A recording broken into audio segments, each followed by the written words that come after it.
So before I pass it back to Thaddeus, let me share with you another highlight video to show Nongsa Digital Park, which opened its doors in 2018 and has since become a community of about 1,000 creative tech and creative talents working for tech companies and startups from Singapore and Indonesia.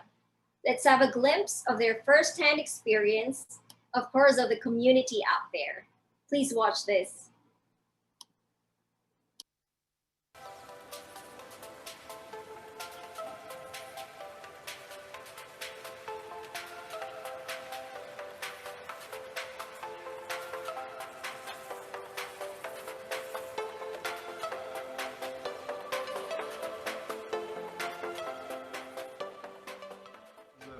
Has been in the process for already quite a few years since we noticed that Indonesia digital economy space is becoming more and more attractive also for foreign investors.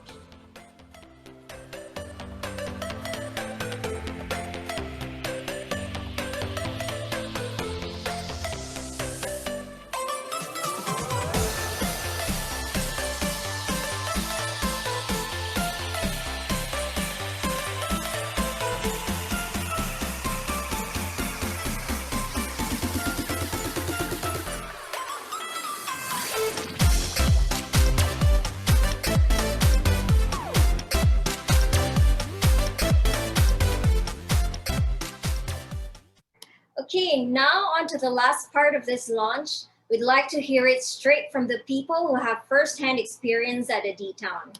For the last panel, our guests will be highlighting the strategic value of setting up a team at D-Town and the impact of getting a team at Nongsa and setting up a space there.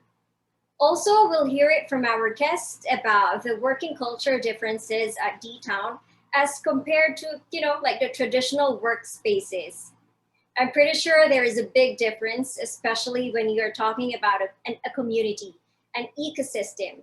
Of course, if you're going to compare it to the amenities, and as highlighted earlier, when we talk about Nongsa, we are talking about the balance where talents can live, work, and play. Over to you, Thaddeus. Thank you so much, Christine. Joining me here are my three esteemed guests as well. First off, we have Oswald Yeo, CEO and co-founder at Glints. We have Tuomas Peltoniemi, EVP and Managing Director for APAC at RGA. And last but not least, of course, we have Wilson Tan, founder and Business Director at Webimp Group. How are you guys this afternoon? Good. Very good, thank you. Yeah. So this is going to be our last chat for this event, but the audience would love to really find out experiences from you guys in starting your company, part of your companies in D-Town. So feel free to please share some of these things that you guys have encountered. But before we start fully, of course, maybe we can get all three of our guests to share a little bit about your company and what you guys do as well for this part of D-Town as well. Maybe we start with Oswald. Cool. Hi, everyone. Nice to meet all of you today. So also here from Glints. Glints is a talent platform that will help companies to build up and recruit successful teams in the region in Southeast Asia. Yeah. Tuomas? So RGA is a global marketing and advertising agency and consultancy. Working to build brands, digital products and services, and marketing services for global brands. Okay, interesting. Yep. Wilson? I'm Wilson from Webimp. So for Webimp, we are a local breed tech firm. So what we do mainly is to help companies to digitalize, like building websites, e-commerce, applications, and digital marketing. Yep. Okay. Now that we know our guests a lot more, so maybe we pose the first question as well, right? What is that strategic value that you see for Nongsa D-Town? And especially in West Indonesia and Batam, right? This is really, you guys are really the first guys to be in. So maybe starting from Oswald, let's find out what's the thinking behind that decision. Sure. So I think the thinking behind that decision is we realized that firstly, as a Singapore company, looking regionally, expanding regionally was very important for us. Yeah. So we didn't just wanted to go after the Singapore market, we wanted to expand regionally. Yeah. And of course, Indonesia was one of the first markets that we looked at. Yeah. Of course. And so when we expand to Indonesia, we need Indonesian talent. Yeah. So that's how we started with Nongsa Digital Park, because it was a great catchment of digital talent from Indonesia that we could base our people in. So that was the first start for us, because we wanted to expand regionally. Okay, okay. May I ask when was this? When you guys first started off? This was about 3 years ago in 2018. Wow. That's how we started with Nongsa, Okay, interesting. Tuomas or Wilson, can you share a little bit also on the decisions behind your decision to set up in Nongsa D-Town? Yeah, absolutely. So a couple of years ago, we realized that the very needs of our clients, especially when building digital products and services, required a little bit more scale than we had on the sort of digital technology talent front. Yeah. So we started looking across Southeast Asia for different options on where we would have a center of excellence for our Asia Pacific offices and clients to leverage. Sure. And when we visited Glints and we visited the Nongsa Digital Park, a lot of things really fell into place for us, because we considered some of the other alternatives that you can imagine. We considered Philippines and India and Vietnam and places like that. But ultimately, it came down to a few different things. Proximity was important to us. And the fact that we can get the teams, or could before COVID, that was the thinking. We launched before COVID happened. So this was the thinking then, and it'll happen at some point again. But being able to either go there at a quickly, or getting the teams to come here to our Singapore office was important to us. Okay. It's really important to, it's either or, right? So we can either host briefings, review sessions, things like that with our staff and our talent there. The other thing was really around infrastructure. So we need a place where, internet speeds, backup generators and things like that are at the expectations of global brands. Really, really important to us. And the third, of course, is the quality of talent. So all these three things came to life for us, and we were pretty quickly able to then launch our own phase 1 in there, which is a certain amount of talent that we launched back in February of 2020. Before we move on to more discussion, maybe you understand from Wilson as well, right? Yeah, for us it's slightly different, because we didn't have the intention to go offshore in the first place. So it is more of an opposite way. It falls onto us. So in fact, back then we are quite skeptical about offshore. So we are a good example for those who are skeptical, because we feel that in technology building, communication is the most important thing. And we feel that face-to-face communication is more actual and accurate. But then it's because of Oswald. So Oswald told me that he's opening out the Indonesia Batam site, and he asked me if I want to go for a site visit. So it was purely based on trust, although I'm still skeptical. So I went over there, and it's just like Singapore BTOs, where when I go over there, it's all soy. So he's painting me a dream, basically, that I can't see. But then I decided to give it a try. Okay, because in terms of cost effectiveness wise, it is there. And at the same time, I feel that if we go into Batam, it sort of doesn't jeopardize the communication too much, since like what Tuomas mentioned, proximity is still there. So we give it a try. Being skeptic, I only hired one person. So I tried one person for almost like 6 to 9 months, and we realized that things are still moving. That means this person is able to deliver, etc. And that gives us the confidence to get the second, the third. And right now we expanded to probably a size of around 20 in Indonesia already so far. So that's how we got into Nongsa. Okay. So I hear proximity as the first factor. How about the people there, right? So I think throughout the couple of panels before, and many people have mentioned, people is key as well. How's your experience with the local talents? Yeah, amazing experience for us, really. The talent, the quality of the talent is really the driving decision-making point for us. Of course, if you have a decision to begin with to go offshore, of course, cost effectiveness has to, it's core to that as well, but that was sort of a table stakes for us, really. The quality of the talent was really key for us. And what we've been able to find over the last year or so is we've been absolutely blown away by the quality of talent, actually. May I ask just a follow-up question? What kind of positions were you actually hiring? So technology leads, front-end, back-end engineers, QA engineers of different seniority levels. So it's primarily technology talent at the moment for us. And from an RGA perspective, we work with some of the largest brands in the world. So our quality expectations are very, very high. Of course. And we've been able to find talent that's completely blown us away, actually, in terms of the quality. Not just delivering the work, but also delivering the kind of innovation that we haven't seen necessarily from some of our other teams. So it's been a great experience so far. Okay. Maybe same question to Wilson, right? About the people? Yeah, for the people that... Yeah, so I think for people-wise, after our experience over the past 3 years, culture is almost similar to the Singapore way. So that's one good thing. Maybe language-wise is maybe a bit of a challenge, because their main language mostly is still Bahasa. So what we did is we try to streamline that through interviews. So during interview, apart from the technical skill itself, we always focus on whether are they able to communicate in English. Because some of them who are weaker in English, maybe halfway through the interview, they sort of like gave up and switched back to Bahasa to speak. So that is where I realized that there will be a problem. So of course, in that kind of scenario, we have to drop the candidate and then move on to those who are able to communicate properly in English. So I think curation is one important thing if we talk about the people. Okay, of course, technical skills, tests, etc. is still given. So when we hire all these people, at least what we know is that in terms of culture-wise, character, and especially language and communication is all in place to be able to work with the Singapore team. Yeah.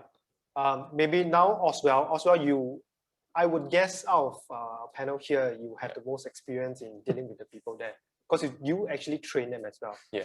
Maybe some of these guys, they hire your guys as well, right? So tell us more about the people that you guys have. Why you started to develop the local talent for companies like Tuomas and Wilson? Yeah, so I think when we hire people ourselves at Glints and for our clients as well, we look for three things. So skills, attitude, and culture fit. And what we have seen is that the talent there in Nongsa in Indonesia actually scores quite highly on all three fronts.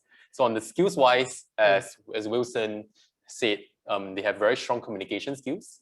And this is sort of not unexpected because English is a very common language in Indonesia. And it's a huge funnel of 250 million people that we can really just filter for the top few percentage of people with the right skill sets and communication skill sets. In terms of attitude, what we have seen is the people there really appreciate the chance to work for international companies and even Singapore-based companies. So like both RGA and Webimp. So they really value the opportunity to work for a regional or international company. So they work really hard and really hard working there.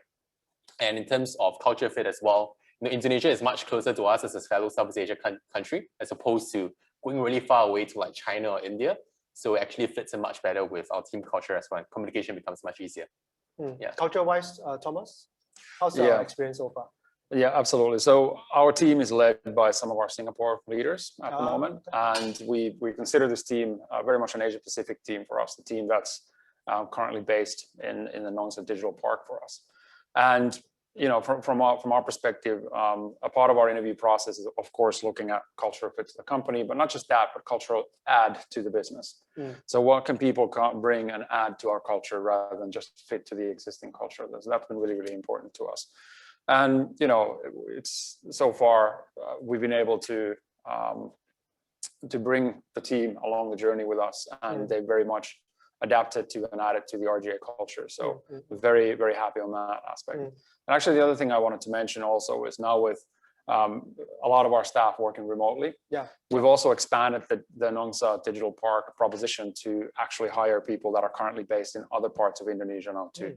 So that's also enabled us to put in place a talent strategy that really leverages the 250 million that was mentioned and really get the best talents wherever they might be sitting.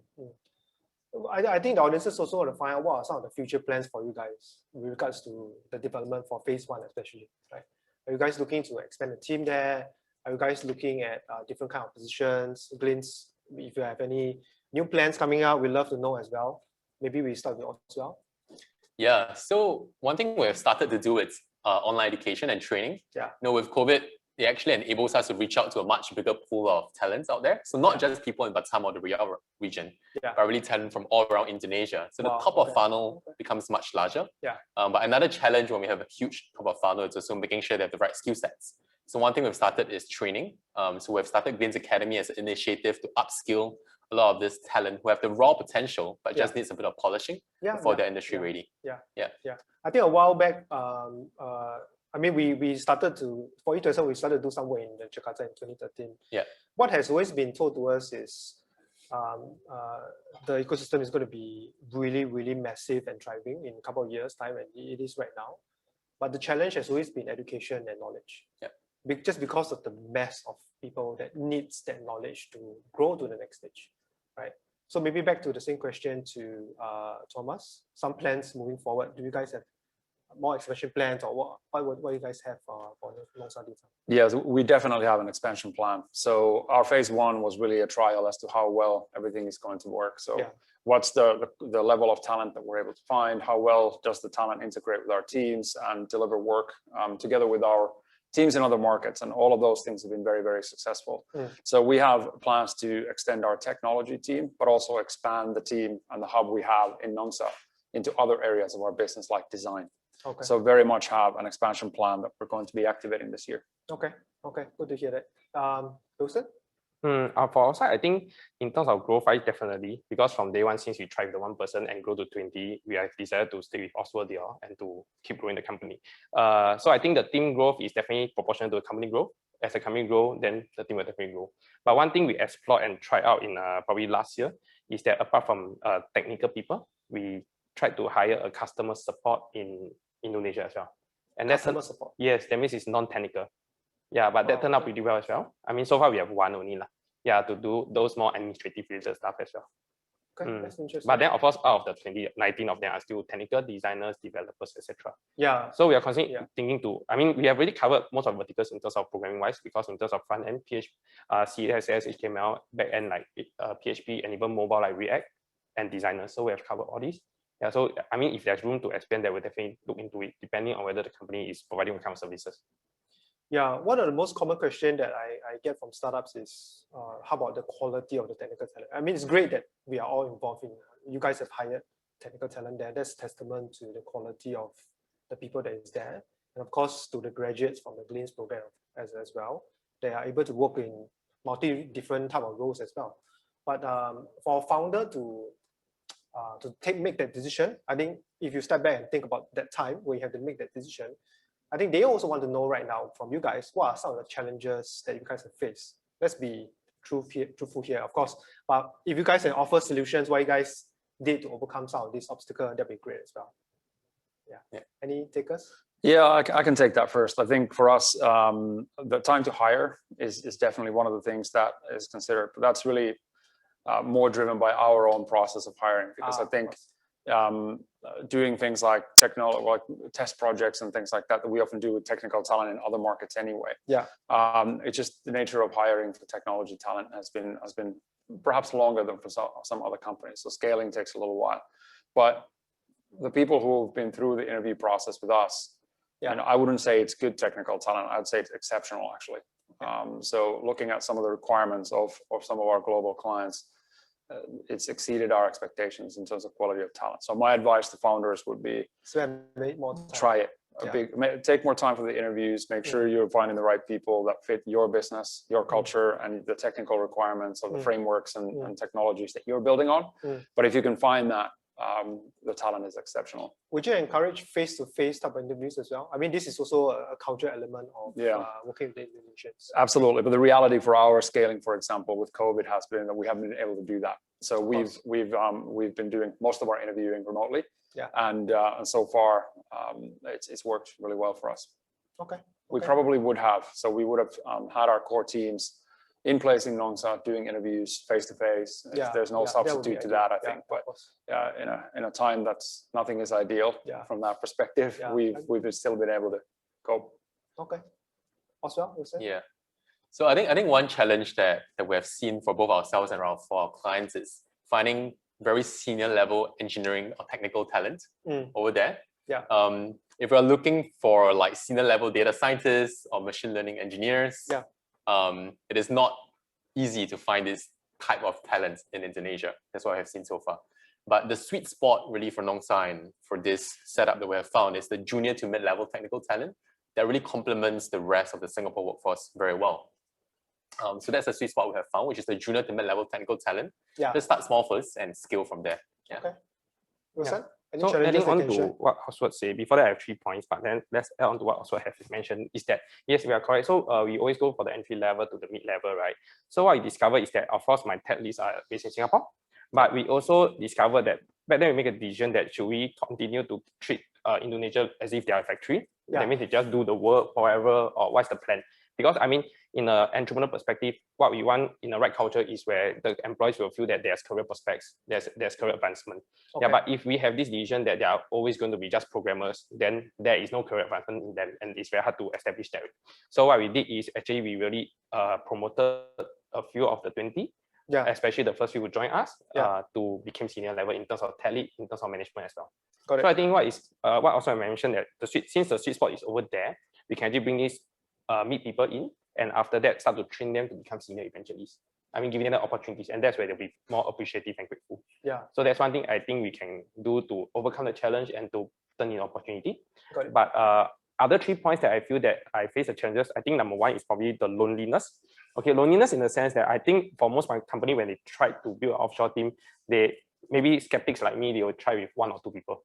So when 1 or 2 person in Indonesia, while the rest are in Singapore, they will feel lonely, to be honest. So back then, my 1 person, I'm glad that he stayed for 9 months. Yeah. So he's really alone, and back then, Glints is still just expanding. So they are really small as well. So there's not much community to begin with. But right now, I think what Billy, which is the country manager of Fireside, right? What they did really nice is that when their community start to grow, it doesn't matter whether this company is hire 1 person or 2 person. All of them will come together maybe weekly to do some barbecue session and whatsoever. So it doesn't depend on the company alone to enforce that you are not alone, but Glints is helping on that, and that's what I appreciated. So I think that's what we can overcome, and Glints did that part. The other thing I think could be a challenge would be equipments. Okay, because as you know, that Indonesia, they are not so well to do sometimes. So in terms of the developers, yes, they may have the skill set, but they may not have the right equipment. So example, so you got to provide that. Yes. So we have to think of how to provide for them. You know, so sometimes, I mean, back then when there's no COVID, we really like bring a iMac over there and place it in the office for them to use. Yeah. So I think what their challenge should be equipment to be resolved, etc. Because in Singapore it's easy since all our inventory are over here. Yeah, correct. Yeah. So that's the second challenge I face. Lastly, I think it's probably connection in terms of Wi-Fi connection. Okay, as we know that since we are tech company, we need internet to continue to work. So it is easily resolved better because Glints had an office, so everyone is centralized over there. But now due to COVID, as you know, we dispersed everyone back to their hometown actually, since there's no point staying in Batam. Oh. Yeah, so previously we really waited for the COVID because everyone thought that maybe 1-2 months will be over. So everyone just didn't go to Glints office, but they work from home in their Batam lodging.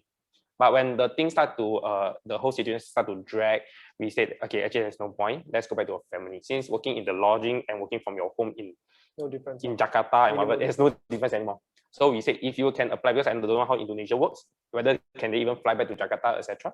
So if you can arrange, go ahead. So until now, everyone of our staff is back to their hometown with their family and running from there and being in their home. Some of them have not so strong connection. So when you're doing Zoom, etc., cut off. So that is quite a bit of challenge right now. I think because of COVID. But that's because of COVID lah. Otherwise, they will be in D-Town. Correct. So when it's D-Town, the problem doesn't seem to surface. Yeah, but when it comes to COVID, then it amplifies it. But I think if COVID resolve eventually, then when we go back and things can go back to normal. I think your earlier part about single employee, is that the reason why, Tuomas, you actually have pre-COVID where you have the teams actually coming over to Singapore? Is it more for culture, team bonding wise? Yeah, it was for multiple reasons actually. There's no substitute, I still think, for building relationships and making connections face to face. Yeah. So our vision always was before COVID hit, and some of the early employees that we hired, some of the first employees, we brought them into Singapore to be able to onboard. You know, so get to know our company, get to know the people. I think that's important to know who you're working for. Absolutely. So the onboarding and really getting used to our way of working was really the strategy. Now, obviously, we've had to do all of that remotely now, of course. We launched in February 2020. So, you know, you can do the math from there. COVID happened pretty quickly after that. But nonetheless, it still is going to be our strategy. So either our core teams going to Nongsa Digital Park when our employees are able to actually go back into the office, because we're in a similar situation. We're not actually working out of the sort of compound at the moment. We're working from various parts of Indonesia. So vice versa, either getting our teams to spend time in Singapore or getting the Singapore teams to spend time at the Nongsa Digital Park, and actually a combination of both is really going to be the strategy moving forward. Yeah, I totally agree. I think it's important, and the proximity really helps. I mean, you don't have to fly them in. Exactly. They literally took a 30 minutes ferry. Yeah. And there you go. You can do it more often actually, because if you had a team somewhere else and you had to fly them, the cost prohibits doing it very often. Yeah. If you wanted to get our executive tech director to go down to Nongsa, you can do it every day. Yeah. If you really need to, you can still come home to your family. Yes. You know, spend a few hours there. So very, very convenient from that perspective. Of course.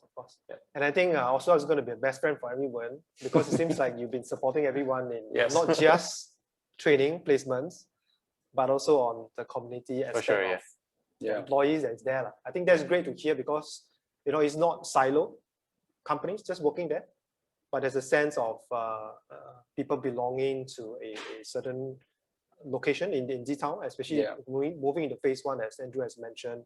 They're going to be dedicated spaces and activities for this kind of activities. I think that will be great as well. A follow-up question is really even more targeted to the technical roles that you guys have hired, especially for Wilson and Tuomas, right? They want to know what are your top 2 roles in terms of technical roles that you really continue to expand and hire in D-Town. Top 2 is difficult to say actually, because for us, the technology stacks that we build upon vary. But I would say technology leads, especially in the modern frameworks, are really, so modern front-end frameworks actually primarily is going to definitely be an area. And I would say sort of native mobile engineers. So those 2 will really be key for us. And if I had to add a third, for us, quality assurance is really, really important. So having QA engineers that not only sort of manually test, but drive a bit of innovation in automated testing and testing scripts and things like that. Those are the 3 real areas that we're going to continue to invest in the future. Wilson? Out of the 4 roles, if you mention the top 2 in terms of size-wise, I would say probably is the UX UI designers, because design is important regardless of applications, websites, e-commerce. Okay, so it's the common skill set to be used across all my services. Second one will be probably front-end developers. That means they should be proficient in HTML, CSS. More towards that. Of course, if I have the third, then that will be the back-end guys, which is PHP, which mostly we are using them stacks. Anything to add, Oswald, of course? I think top 2 is usually what we see is front-end developers and QA developers across the different clients. So quite consistent. A follow-up question, which will be our final question, is the audience wanted to talk about work paths. I'm not very familiar with the Indonesia side of things. Maybe Oswald can start us off. They wanted to know how can it be done, and if there are any changes to the work paths for IT professionals to work in Batam. So if you're a Singapore company without an Indonesia entity, it's a bit troublesome to hire these people legally offshore, because you have to set up an entity in this market, you have to take care of the taxes and money payroll. So that's a bit tricky. But actually how we work with our clients is we provide the employment record service for them. So Glints will hire these people on behalf of our clients, and the clients here only deal with our Singapore entity. So we work with them as a service provider. Tuomas and Wilson, how are you guys arranging right now for the teams that you guys have hired? This is exactly how we operate. So we partner very closely with Glints, and I'm very grateful of that service, because for us, getting started with our phase 1 and our own trials became, pardon the pun, infinitely easier for us, really, because being able to rely on the Glints team for all of that, and us focus on the quality of the recruitment process and onboarding and all that type of stuff became. They focus on that. You focus on the operational part of it is done between Glints and our own operational teams based out of Singapore, and then our technology talent will be able to focus on the quality of the work. Of course. Wilson? Almost the same as what also mentioned. So basically, they do all the legality, paperwork, and whatsoever. They invoice us, we make the payment, and we run the team. So that's pretty much it. But I think one challenge we face is probably in terms of the compliant law of Indonesia side. Because although Glints is the one hiring, but we have to assist Glints together to ensure that we are compliant. So things are different in terms of Indonesia side on how we make a staff permanent, contract staff. There's differences. So we have to learn as well. It's not just we pay the money and don't care. The leave, the public holidays, Indonesia public holiday is different from Singapore as well. So how do we strike a balance? How do we have a mutual agreement with the employees? Whether do we follow Singapore or Indonesia, or sometimes it's a hybrid. Some follow Singapore, some follow Indonesia. I'm sure many of these questions, either the guys from Nongsa D-Town or Glints will be able to assist. We are still learning along the way. So every time we face an issue that, that's new. So that's where Glints will support us. Because I know many startups, they go straight to Jakarta. They realize that they cannot just set up easily a PT to hire people. And then they realize that they have to have all these weird structures and many different challenges, and understanding the labor law is very challenging. So I think the advantage here that we have is obviously Glints as well, right? Add Oswald to your LinkedIn right now, right? Absolutely. You want to do that. That's right. And of course, we have the guys that are still supporting developing D-Town as a backup support for anything that maybe is Glints are unable to solve in that sense. Yep. Yeah. Right. Thank you, panelists, for your insights. I think this has been great. Not only we wanted to really understand the motivation, the decision to start your part of your operations there in Nongsa D-Town, but at the same time, a lot of the audiences wanted to know what are some of the challenges and some of the roles that you guys hired. So thank you for your time for that. Before we end the session as well, I'd like to send our sincere apologies for the technical issues that we experienced earlier. I think at the point in time when we started off the session, there was a overwhelming demand in joining that one Zoom link, and that created some of the technical difficulties that we had. What we're going to do next is we're going to send a copy of all the recordings to all our audiences that have registered for this event.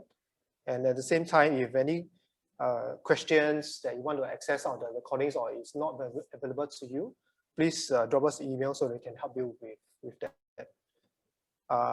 We have now come to the end of the Nongsa D-Town grand launch, but let's really remember this is really the beginning of more opportunities.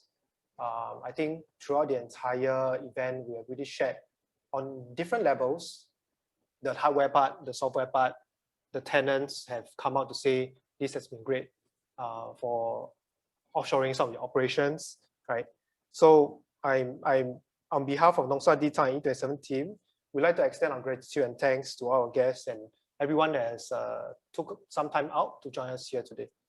Thank you very much to all and enjoy the rest of the afternoon. Thank you.